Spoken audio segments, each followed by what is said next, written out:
澳門科學館開放至今唔夠1年，但已經被發現館內部分頂部嘅天花出現發毛嘅情況。科學館回應話會盡快安排修復工作。陳偉蘭報導。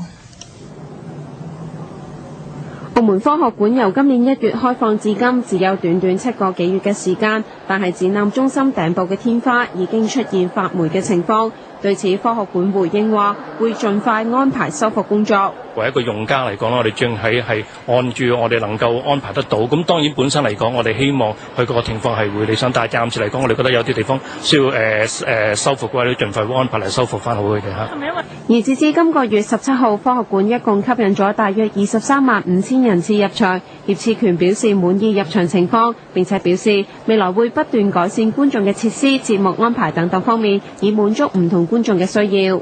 我諗成個館啱啱開放咧，咁其實我哋好多地方都不斷咁係咁做緊啲改善嘅。咁最主要嚟講咧，就係嗰個觀眾嗰個設施啦，咁嗰個所謂舒適程度啦，咁或者其他啲配套或者節目嗰個時間嘅安排啊等等，我哋都做啲改善嘅嚇。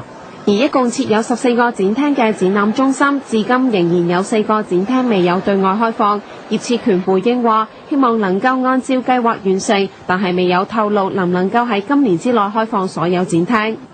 澳門電視台記者陳慧蘭報導。